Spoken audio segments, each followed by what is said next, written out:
Welcome to the second experiment. This one will be covering state of stress. I'll just start off by slightly going over the data sheet so you know what to expect on the date of the experiment. At the top of this page, you'll see how all the strain gauges are aligned. They have numbers that correspond to the angle, so you'll need to pay attention to that. You'll also see below it actually tells you which strain gauges you need to use in order to make your calculations for each different section. This page is quite similar to the first, however you'll notice at the bottom there's an expected results section. You should use that to determine if your results are on par with what we expect them to be. In the next part I'm going to show you the experimental setup and also talk to you about how we'll be performing the experiment. So this is the vessel that we're going to be using. It's just a red metal bottle with an air inserter at the top so we can actually hook up a compressor to it. I'm showing you the strain gauges now so you can actually kind of see the numbers and how they're aligned.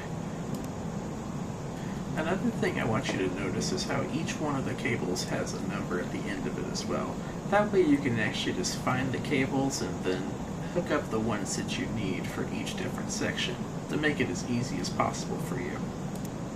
So here I'm actually showing you the air inlet. And at the end of this video, I'll actually show you how to hook up the wires again, just in case you forgot from the first lab. So now I'll just go over the data sheet and recording tables for the second part of the experiment. So the first thing we'll be doing is we'll be measuring again, using the same techniques that we learned in the last lab. The next thing I want you to pay attention to is the word called rosettes.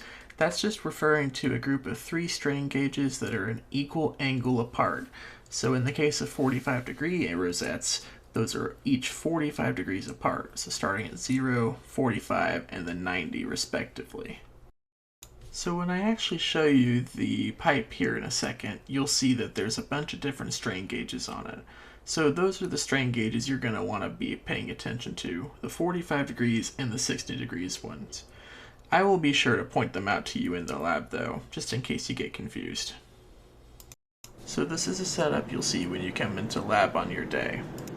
You'll notice that there's several groups of strain gauges and that we have a wrench that's off to the side on a bolt. Once we set up the strain indicator and set it to balance, we're actually going to be putting this on here in order to measure the strain that weight is going to cause onto the beam. These two will need to be hooked up simultaneously so we can get an accurate strain measurement. And so the main thing you'll need to take away from this is that you'll need to know which gauges go with which rosette. And so based on how much they change, you should be able to just look at them and kind of tell the difference between a 45-degree rosettes and the 60-degree rosettes. Of course, I'll be there to show you just in case you're unsure. I'm now going to actually hook up the wires as usual. The red wire is going to go to the P+, as I stated in the previous video. The white and the black wires can go into the S- or the D120 slot. The black and the white wire are essentially the same wire, so it doesn't matter which of those 2 slots each wire goes into. I will mention this now while we're actually looking at the machine. For the first experiment, when we hook up the wires to the actual strain indicator, we're going to have to balance it like we did last class.